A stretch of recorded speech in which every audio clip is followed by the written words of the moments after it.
Bienvenidos a este episodio que será viral. Ismael El Mayo Zambada, cofundador del Cártel de Sinaloa, acepta la cadena perpetua que se le dictará en Estados Unidos. Lo hace para evitar, de entrada, el ir a una prisión de máxima seguridad. Quiere estar en una especie de clínica, en una cárcel que le permita atender su salud sobre todo. ¿De qué se trata todo esto? Sobre todo, también ahora que la propia Fiscalía General de la República pues vuelve a solicitar la extradición del Mayo a nuestro país y anuncia investigaciones por la manera en que se lo llevaron a Estados Unidos. Bueno, para hablar del tema, hoy nos acompaña en Será Viral Ernesto Eslava, periodista y productor del podcast Libre como el Viento en el semanario Z. Bienvenido. ¿Qué tal? ¿Cómo estamos, Juan? Buen saludos a todos y también a Jesús Esquivel. Qué amable, gracias. Justo también saludo con muchísimo gusto a Jesús Esquivel, periodista y escritor corresponsal en Washington de la revista Proceso, autor de varios libros, uno de ellos, El Juicio, la caída del Chapo. Bienvenido, Jesús. Gracias por la invitación. Gracias, qué amables a ambos. Pues vaya que vamos a tener información. Terminó esta conferencia hace algunos minutos en la Fiscalía General de la República. Jesús Esquivel, vamos a desmenuzar un poco lo que está sucediendo en México, porque en Estados Unidos ya hay una sentencia a la vuelta de la esquina para el Mayo Zambada. Y en México seguimos preguntando que cómo se lo llevaron, exigiendo ahí información y demás. ¿Qué lectura le das de entrada a estos dos escenarios en los que nos encontramos en este momento, Jesús Esquivel? A lo de México, una pérdida de tiempo. No le van a dar información absolutamente de nada al gobierno mexicano. Lo que le tenían que dar ya se lo dieron. Y lo que hay es una confusión respecto a los incidentes que pasaron. Nunca vamos a saber si fue una entrega pactada, ya se descartó por lo que se ve de secuestro, y qué participación tuvieron las agencias de Estados Unidos en todo esto. Es iluso pensar que un embajador de Estados Unidos vaya a traicionar secretos de Estado de su país. Para eso toma posesión y hace un juramento, y a ningún gobierno extranjero le van a decir qué es lo que hacen sus agencias de inteligencia. Por eso es la palabra inteligencia, de lo contrario se diría abiertamente o de manera descarada espionaje. Y sin un juicio no vamos a conocer la verdad nunca. En el juicio hubiera quedado expuesto absolutamente todo.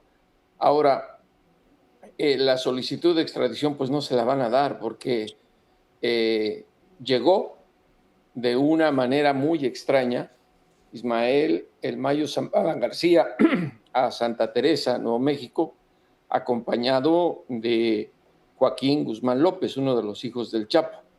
Y ese estatus de su llegada a los Estados Unidos no enmarca o no cuadra en el acuerdo de extradición México-Estados Unidos. A ver, es como los expulsados de México. Solo el acuerdo de extradición indica que los que sean extraditados quedan exentos de ser sentenciados con la pena capital en Estados Unidos, pero nunca habla, por ejemplo, de los expulsados.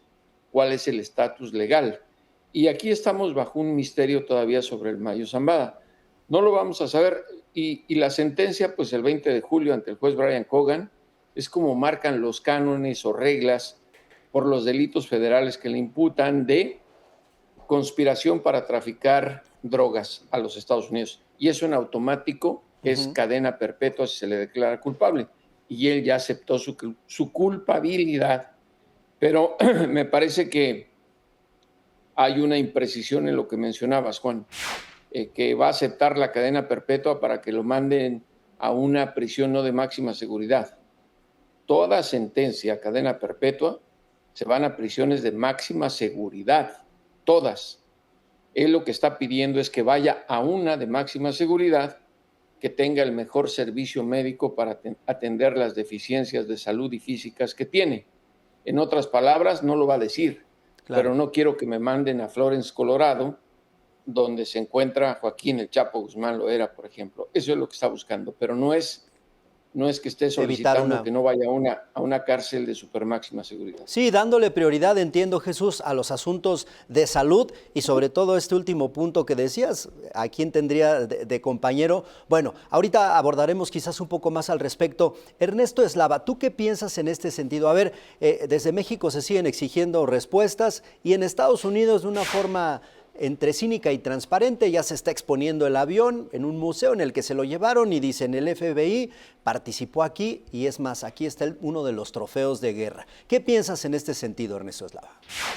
A mí me evoca, digo, claro que Jesús Esquivel tiene mucha claridad en este sentido. Sí quiero destacar que pues realmente su relatoría nos habla acerca de precisamente de cómo está el proceso actualmente, pero ya una interpretación como tal, yo me gustaría evocar pues la relación o el trato que tuvo López Obrador y que marcó, a final de cuentas, la administración de Claudia Sheinbaum, que ideológicamente, administrativamente y diplomáticamente ha sido una continuación.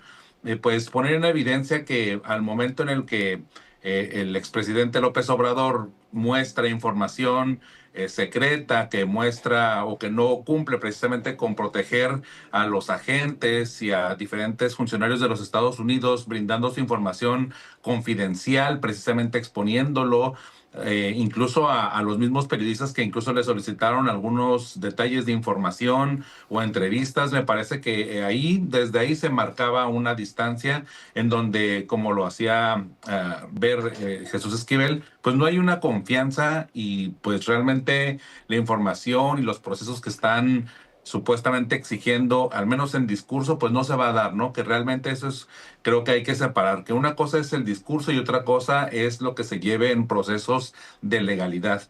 Y desde ahí hay distancias entre el discurso que se quiere manejar por parte del gobierno de manera interna en el país. No sé exactamente a quién le esté hablando la presidenta Sheinbaum, porque yo me imagino que le habla pues a sus seguidores, a su grupo, precisamente esos 35 millones de votos que siempre ha estado pues de alguna forma presumiendo y con eso se siente fortalecida. Pero el hecho es que esto trasciende un poco más, ¿no? O sea, realmente, independientemente de lo que se sospeche, de lo que se piense de las relaciones que pudieran tener otros políticos, los gobernantes que no tienen visa, pues a final de cuentas expone un entramado que tiene más, lamentablemente, más suspicacia y pues sí, muchas más alternativas de sospecha que de certezas, lamentablemente, ¿no? Yo creo que a todos nos gustaría realmente conocer cómo se han pasado los hechos, ¿no? Cómo fue arrestado. Ahorita lo que comentaba Jesús, me parece muy importante destacar el hecho de pues identificar claramente cómo fue el proceso, si fue una entrega, si hubo una colaboración.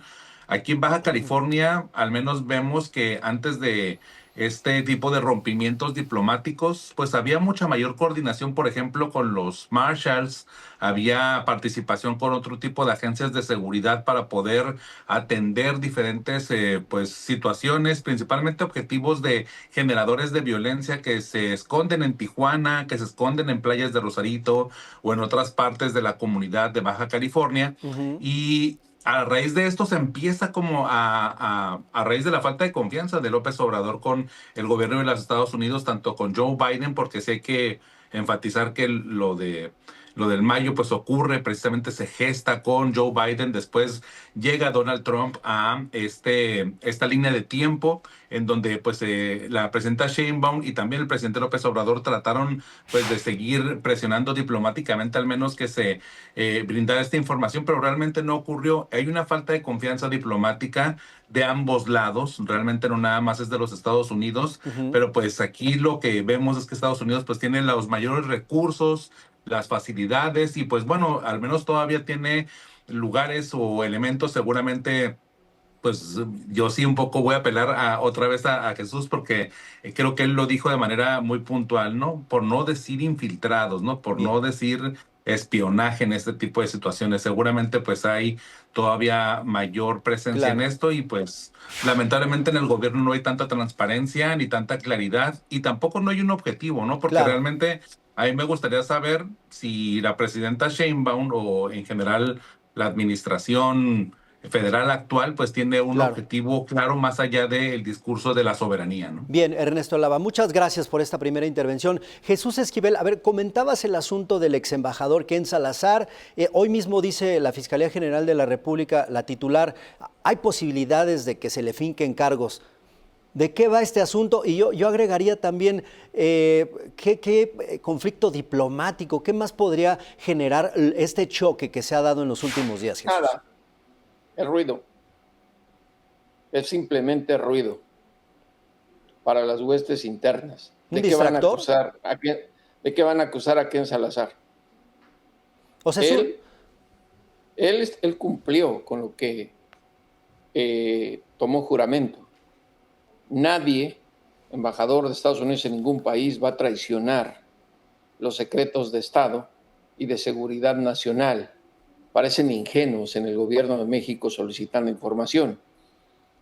Además, jurídicamente, y eso me extraña mucho porque lo saben, Marcelo Ebrard conoce muy bien los procedimientos judiciales de Estados Unidos, por ejemplo. Están impedidos por ley, ni el presidente de Estados Unidos, ni los legisladores, ni el propio Procurador General de Justicia puede darle información que no está abierta en un juicio. Por eso cuando solicitan, queremos más información, por ejemplo, en el caso de Rubén Rocha Moya, eso se llama obstrucción de justicia. Tú a ningún criminal que lo estás investigando sin enjuiciarlo, le das a conocer detalles de su procedimiento. Eso cualquier abogado te lo puede decir, está equivocado. A ver, ¿de qué pueden fincarle delitos a Ken Salazar? ¿De qué es idiota? Pues eso lo sabemos todos. ¿De que era un embajador gris? Pues lo sabemos todos. De que quien le abrió las puertas del Palacio Nacional fue Andrés Manuel López Obrador, entonces habría que averiguar por qué López Obrador le dio tanta confianza a un embajador de Estados Unidos, si él era uno de los principales promotores de este viejo lema de que Estados Unidos no tiene amigos sino intereses.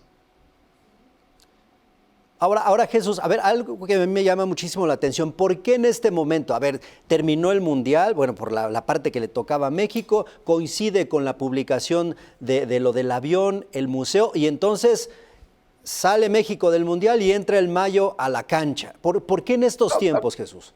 No es tanto por la exhibición del avión. Digo, a los gringos les encanta exhibir todo lo que tienen sobre el narcotráfico. A ver, el mismo ruido se hubiera hecho si hubiesen existido las redes sociales cuando en el Museo de la DEA expusieron la pistola de Rafael Caro Quintero, por ejemplo, que ahí sigue, la siguen teniendo como trofeo.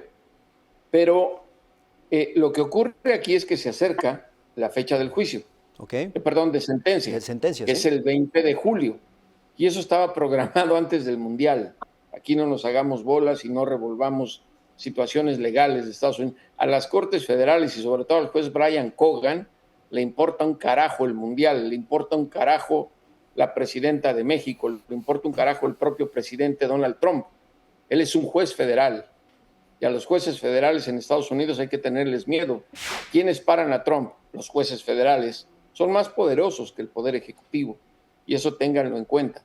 Ahora, el temor de todo esto es simple y sencillo, y tiene que ver con el caso del general Salvador Cienfuegos Cepeda.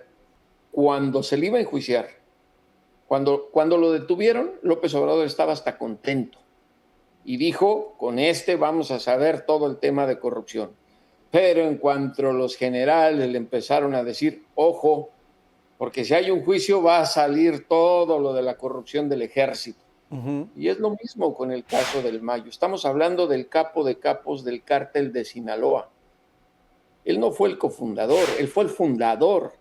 El Chapo era su lugarteniente, su compadre, pero el verdadero capo de capos era él. A él no le gustaban los reflectores. Él no buscaba ser reconocido por todos lados. Lo que es un verdadero capo es actuar entre las sombras, y así operó siempre el Mayo Zambada García hasta que pasó lo del 25 de julio de 2024. ¿A qué le temen? Pues a que una vez que sea sentenciado, el Departamento de Justicia empiece con el proyecto de colaboración, porque primero tiene que ser sentenciado para que haga la colaboración.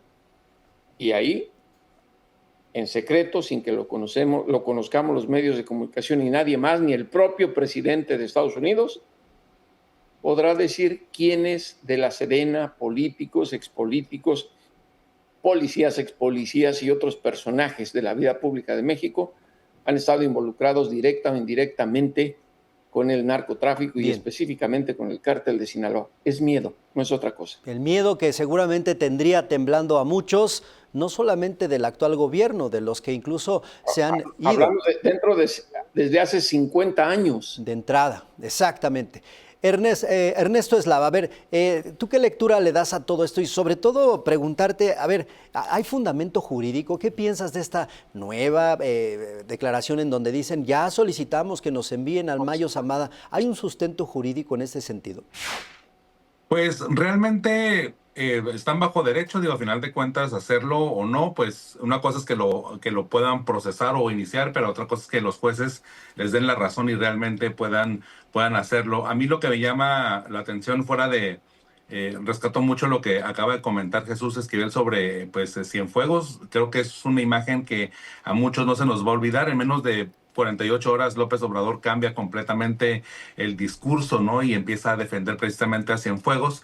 Pero además con el tema de los procesos, la verdad, hay una persona muy, pues por así decirlo, como ejemplo, que ejemplifican el tema de las extradiciones, por así llamarlo, que es Pablo Edwin Huerta, alias El Flaquito, pues un líder del crimen organizado aquí en Tijuana, que fue detenido hace aproximadamente un año y que pues prácticamente en menos de un mes fue extraditado junto con los últimos pues más de 100 personas. Perdón por faltar con la precisión de los datos, pero ahorita estoy recordando como ese ejemplo y lo traigo a mesa porque los abogados de este personaje trataron pues de apelar y de alguna forma ampararse para que no fuera extraditado, y ahora sí que un poco en contraste con el discurso oficial que pide pruebas y que de alguna forma pues hace este tipo de situaciones, pues a ellos no se les solicitó nada de pruebas y los extraditaron. Y de pronto pues con el tema de la relación entre México y Estados Unidos, así suele ocurrir. Creo que es más que nada como por presiones fuera de lo jurídico o del marco, y eso es lo que a mí pues de alguna manera... Y eso es lo que más me tiene a la expectativa, ¿no? Creo que a todos nos puede llamar mucho la atención eso, ¿no? Que ahora sí que fuera del marco jurídico legal entre los ambos países, pues de pronto en situaciones así pueden actuar de manera arbitraria. Pero sí, realmente quienes van a tener la última decisión, pues son los jueces, y concuerdo mucho con Jesús Esquivel con el tema de la autoridad que tiene el juez Kogan, que pues digo, no es por... demás, que ha estado al frente de diferentes procesos, ¿no? De los al menos más importantes entre México y Estados Unidos, señalando pues a tanto a Genaro García Luna como pues el de Mayo Zambada, saber pues que él tendrá no solamente la experiencia, sino también la última palabra, ¿no? En ese tipo de procesos. Bien, Ernesto, muchas gracias. Jesús Esquivel, tú coincides con quienes dicen, a ver, estamos ante dos gobiernos que nos mienten. En México ni siquiera nos han aclarado qué fue, cómo mataron al exrector de la universidad cuando se llevaron al Mayo Zambada. Inventaron una situación que después terminó hasta por destituir a la fiscal de Sinaloa. El gobierno de Estados Unidos que no quiere decir a detalle cómo se lo llevaron, y pareciera que el único que ha dicho la verdad desde el principio es el Mayo Zambada, porque la narración que hizo en su momento es la que ha ido coincidiendo con lo que poco a poco se va confirmando. ¿Tú coincides con esto? No le creo a ninguno de los tres. Ni al Mayo. Pues nadie se va a incriminar antes de que sea procesado. Eso es lógico, para eso tienes un abogado que te aconseja y te dice, tú miente. Nadie te va a decir, di la verdad de lo que ocurrió porque te va a ir peor. ¿Para qué quieres un abogado que te traicione? Todos los gobiernos mienten. Todos los gobiernos dicen mentiras. Y eso lo debemos tener claramente para poder entender, sobre todo en los medios de comunicación. De lo contrario, no seríamos objetivos, seríamos paleros, repitiendo simplemente lo que dice cualquier gobierno, tragándonos sus argumentos. Ahora bien, en México nos estamos ahogando en un vaso de agua. El Mayo es el capo de capos. En Estados Unidos la población no sabe quién chingados es el Mayo. ¿Por qué? Porque no lo conocen, porque la DEA no le dio tanta difusión como lo hicieron. Con el Chapo, todo el mundo les preguntas, ¿quién es el Chapo? Y te lo dicen. ¿Quién es el Mayo? No saben. Ahora bien, dicho todo esto, no seamos ciegos. La justicia de Estados Unidos es la más hipócrita de los últimos años. ¿Por qué?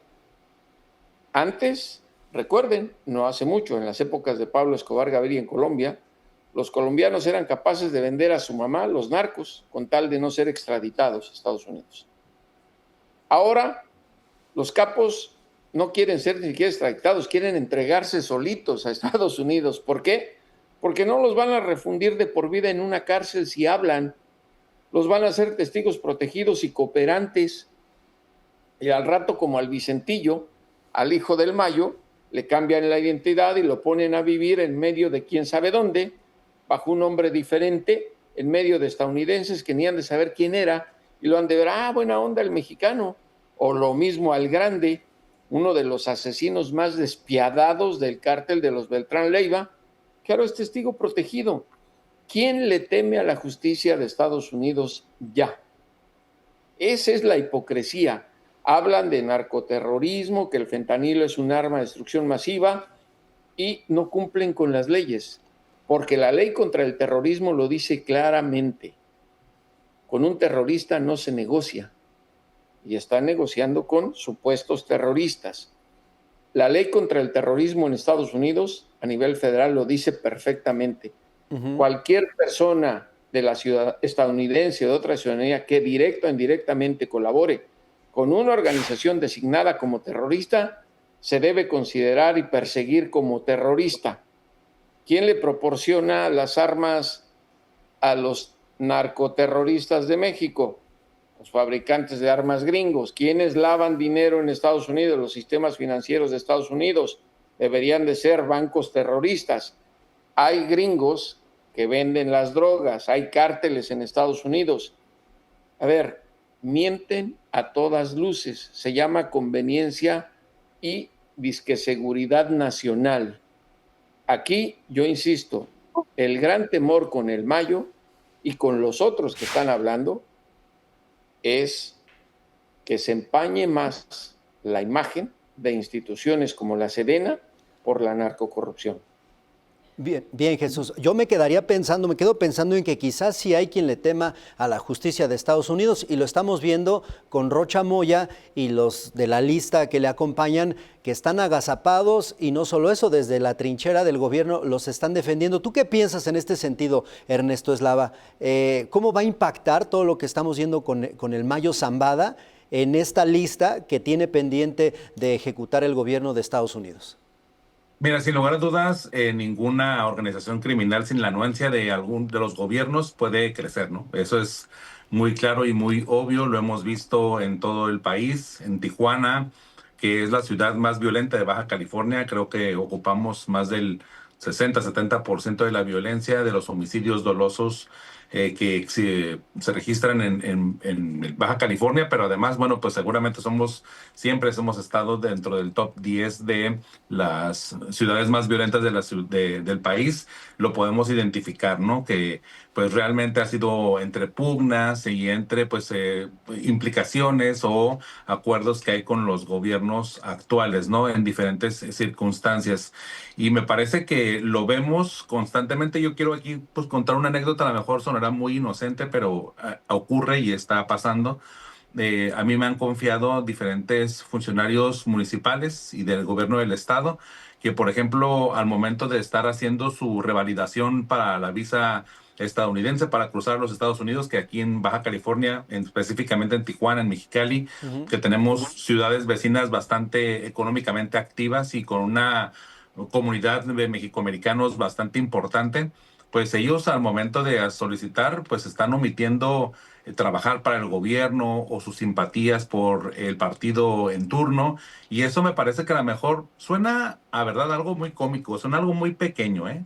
O O sea, sí lo tengo muy en claro, pero creo que también retrata una cierta realidad y un temor que hay por los funcionarios que en crecimiento y que saben que están dentro de una esfera que está pues muy trastocada, ¿no? No quiero decir que todos los funcionarios en general tengan una corrupción o tal, pero que es un hecho, ¿no? Claro. Cualquier organización criminal que quiera crecer tiene que tener la anuencia, tiene que tener la complicidad de algún funcionario público, ya sea de arriba o mando intermedio, ¿no? Claro. Mucho se habla, por ejemplo, de la gobernadora María del Pilar Ávila Olmeda y su revocación de la visa, ¿no? Y de su esposo, se habla acerca del huachicol fiscal y de diferentes circunstancias, pero honestamente todavía no hemos visto la acción de la justicia, al menos norteamericana, o este tipo de procedimientos que nos den mucha más claridad sobre las razones, ¿no? Hemos visto que la gobernadora, por ejemplo, ha luchado por recuperar su visa porque, pues, evidentemente sus hijos nacieron en Bien. Estados Unidos y ella quiere de alguna forma recuperar esta vida binacional que muchos fronterizos tenemos. Pero evidentemente el miedo trastoca a todos los niveles. Si quieres un efecto inmediato y claro, ahí está eso. El tema de las mentiras, o porque al final de cuentas se están Claro. mintiendo, ¿no? Los funcionarios públicos que dicen no trabajar para el gobierno o no tener simpatía por Morena al momento de las entrevistas para revalidar la visa, me parece que no es cosa menor, Sí, que claro. es un pequeño detallito que te da una gran perspectiva del efecto que atrae la rigurosidad o un poco la presión que está aplicando el gobierno de los Estados Sí. Unidos hacia los Los, políticos mexicanos. los detalles que le empiezan a llamar la atención al gobierno de Estados Unidos. Pues estamos acercándonos al final. Jesús Esquivel, ¿alguna idea final para redondear lo que hemos platicado? ¿Qué piensas de este choque? ¿Va a ser pasajero una vez que termine, que conozcamos la sentencia y demás? ¿Ahí va a quedar o crees que realmente cambie algo de lo que A estamos? ver, lo que dijo la presidenta acusando a Estados Unidos, por ejemplo, de hacer pactos con narcoterroristas, ni la prensa gringa lo publicó. Aquí no hay resonancia de lo que dijo la presidenta, por eso lo que dice Ernesto tiene todo sentido. Ella está hablando para sus huestes, no está hablando para que la escuchen en otros lados, no al Departamento de Justicia de los Estados Unidos. Hubiese tenido resonancia si lo que dijo lo hiciera con una reunión con funcionarios de Estados Unidos, tanto en México como en Estados Unidos. Ahí sí sería abiertamente un desafío a Estados Unidos. Por lo pronto, no. Y no es que estemos poniendo a Estados Unidos como los implacables. Hablabas tú de Rocha Moya, que sí le tiene miedo. Yo no creo que tenga miedo.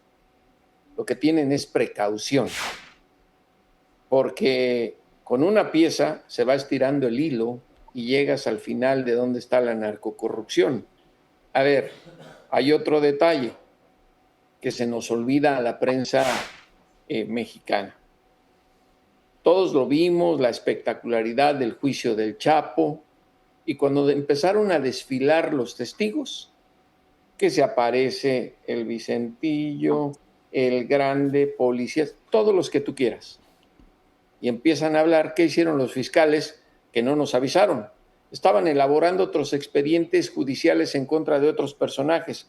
Uno de ellos, el narcotraficante Genaro García Luna, amigo, asesor, confidente, mano derecha y secretario de Seguridad Pública de Felipe Calderón. Se presentaron los mismos testigos. Los expedientes judiciales no son públicos. Otra vez, hay que entender esto. Si Estados Unidos le avisa a alguien, te estoy acusando de esto, ¿qué haces? Pues no voy a Estados Unidos, no caes como Cienfuegos, que no sabía que lo estaban investigando y solito llegó. Ahora, no le quitas la visa a alguien que sabes que tienes pruebas en contra de ella o de él. Dejas que llegue solito y lo atrapas. Se acabó. Eso es ruido. Lo que pasa es que nosotros en México le damos demasiada bocina a lo que publican y dicen los gringos. A ver, te diría, ¿no sería la gran nota que la presidenta de México acuse a Estados Unidos de hacer pactos con narcoterrorismo? Debería haber sido la nota importante, o por lo menos una nota destacada en la prensa de Estados Unidos. Ni la pelaron. En cambio, nosotros, cuando vemos en medios gringos una nota que ni siquiera tiene fuentes confiables, hacemos un ruidazo, les damos toda credibilidad y decimos estos tienen la neta del planeta. El narcotráfico no puede existir sin corrupción. a todos los niveles, sin armas, y lo más importante, ¿qué mueve al narcotráfico? Los dólares. Y eso no hay que olvidarlo. Bien, Jesús Esquivel, muchas gracias. Y en este sentido, Ernesto, ¿también le ves cara de distractor a todo este asunto? Hablabas de a quién le están hablando, a sus huestes, y yo no sé si esto realmente tenga ese rostro, ese olorcito a distractor. Pues la verdad, no sabría cómo interpretarlo tan claramente, como Jesús, porque pues me parece que sí es importante. Nosotros a lo mejor por vivir en una frontera y tener una vida binacional, el eco que hagan en California, en Estados Unidos, nos termina impactando en muchos sentidos, en inversiones, en una vida binacional, en intereses. Acabamos de ver, por ejemplo, este anuncio de la salida de Toyota, ¿no? Y me parece que eso pues tiene implicaciones a lo mejor con los aranceles, ¿no? Estamos hablando seguramente de otro tema, ¿no? Pero para un poco acentuar que aquí en Baja California al menos cuando hay una nota pues del Washington Post o del New York Times y que de alguna manera se pone en evidencia este tipo pues, de situaciones en donde hay corrupción y donde hay sospechas o investigaciones por parte de departamentos de los Estados Unidos de justicia, pues evidentemente sí nos encienden mucho las alarmas porque las afectaciones son pues casi inmediatas, directas, ¿no? No solamente al tipo de cambio, sino a la vida cotidiana, incluso política, ¿no? No solamente social, me refiero, ¿no? Y básicamente por la población binacional que tenemos y por los intereses que hay, ¿no? Por ponerte un ejemplo, con el tema de la Toyota, las Tacoma cruzaban 6 veces la frontera para poderse terminar y poderse exportar, ¿no? Y con esta situación del anuncio, pues evidentemente hay un impacto. Sí me parece muy importante porque a final de cuentas yo no puedo desvincular por nuestra vida binacional los acuerdos que hay, por ejemplo, en cuanto a los aranceles y la política, con No, lo que pero ocurre en Perdón, seguridad pública. yo me refería al tema de seguridad, al tema del narcotráfico. No, Corrupción no, hay en todos lados. Específicamente yo me refería al tema del narco. ¿Cómo le hemos ya. dado vuelo a las notas del New York Times, a Los Angeles Times recientes? ¿Y dónde están las pruebas? No, sí, Aquí tenemos el completamente. caso de que la presidenta de México lo dijo con nombre y apellido. Yo acuso a Estados Unidos de hacer pactos con cárteles corruptos, perdón, con narcoterroristas al gobierno de Narcoterroristas, sí. Estados Unidos. Y aquí ni lo pelan. Sí, Si eso completamente de hubiera acuerdo dicho en Estados ese Unidos, sentido, ¿eh? imagínate, que diga Estados Unidos, el gobierno de México hace pactos con cárteles que pertenecen al terrorismo o narcoterroristas, no estaríamos dejando de hablar de eso. Y aquí a nadie le importó. Eso es a lo que me refiero en el tema del narcotráfico. Sí, completamente. Pero yo sí nada más quería como hacer como un poco pues ahora sí que el contraste que aquí, pues prácticamente todo lo vemos como si estuviera, pues interconectado, por así llamarlo, y por eso creo que sí se dimensiona de una manera un poco más sensible, pues además de que a quienes los gobernantes que les han quitado la visa han sido fronterizos, ¿no? Ujú. Entonces, creo que esto también de alguna forma le da otra lectura, al menos desde la frontera. Y considerando completamente de acuerdo, creo que en México sí le hacemos mucho caso a lo que se publique en los Estados Unidos y que en California pues realmente no tengan en consideración o no sepan o no dimensionen si la gobernadora de Baja California o el de Sonora o el que sea tenga o no tenga visa, realmente no lo terminan por dimensionar y tampoco no les afecta en sus vidas. Creo que a nosotros, o no les afecta en sus vidas tan importante como a nosotros en la frontera, no quiero llamarlo así, porque por citar un ejemplo, creo que aquí nosotros pues dependemos mucho de estos empleos vuelvo al ejemplo de la Toyota, ¿no? Porque son ingenieros, porque es mano de obra especializada, que si se va, pues realmente es tan especializada que Claro. será difícil volverlos a reubicar en otra inversión en Baja California, ¿no? Por ahí hablan de que la Toyota se quedaría en otra parte de la República Mexicana y tal, pero pues Claro. no se van a ir las familias baja californianas con un nivel de vida y con un salario y con un poder adquisitivo diferente al interior de la República donde tienen otro tipo de economía. Entonces, siento y en California, por citar el caso de California, donde está la Toyota, donde tenían el intercambio más directo, pues ellos si pierden el empleo o no, realmente pues buscan otro, ¿no? O sea, a lo mejor se van un poco más al sur, a lo mejor Colombia, ¿no? A lo mejor por ahí puede Claro, ser que Brasil. Realmente creo que sus alternativas son diferentes y creo que por eso no no se tenemos dimensiona, lamentablemente la importancia que claro. deberíamos de tener para poder sostener una mucho mejor relación binacional. Bien, Ernesto Eslava, pues muchísimas gracias. Estamos llegando ahora sí al final. Brevemente, antes de irnos, Jesús Esquivel, en una palabra, porfa, ¿cómo definirías este show, este choque de los últimos días? En una palabra, por favor. Ruido. Ruido. Muchas gracias. Ernesto Eslava, ¿cómo lo definirías en una palabra, por favor? No, yo me quedo definitivamente con lo que dice Jesús Esquivel, realmente se le reconoce y se le admira bastante. Me quedo con la misma palabra, lo quiero citar a él porque la verdad creo que nos hizo una descripción de Bien, todo el caso y nos hizo recordar diferentes etapas que creo que nos dan mucha luz de cómo es la relación actualmente. Creo que imperdible lo que ha comentado en cuanto a la lectura que se le puede dar, ¿no? Y que creo que es una lectura bastante coherente para poder identificar la dimensión de lo que tiene este caso y de cómo es la relación México-Estados Unidos, que requiere de mucha mayor ambición, lectura y pues vista desde una perspectiva mucho más fraternal incluso, bien, ¿no? De más de colaboración y bien, confianza, Ernesto. que eso es lo que hemos perdido, ¿no? Muchísimas gracias. Pues por ahí hemos de encontrar el titular de este episodio, el caso Mayo, simple ruido. Por ahí vamos a encontrar la cabeza para este episodio. Muchísimas gracias. Llegamos al final. Gracias a Jesús Esquivel, periodista, escritor, corresponsal en Washington de la revista Proceso. Le decía al principio, autor de varios libros. Uno de los más importantes, El juicio, la caída del Chapo. Muchas gracias, Jesús. Al contrario, gracias por la invitación. Un abrazo. También agradezco a Ernesto Eslava, periodista y productor del podcast Libre como el Viento en el Semanario Z. Muchas gracias, Ernesto. Gracias a los dos. Un saludo. Igualmente, un abrazo para ambos. Gracias, pero sobre todo gracias a ustedes por haberse quedado hasta el final de este episodio que sin duda será viral. ¿Qué piensan ustedes? ¿Es puro ruido lo que está pasando con el Mayo Zambada? ¿Va a cambiar algo de aquí a que se le confirme la sentencia o va a quedar en simples llamados a misa estas acusaciones contra el exembajador?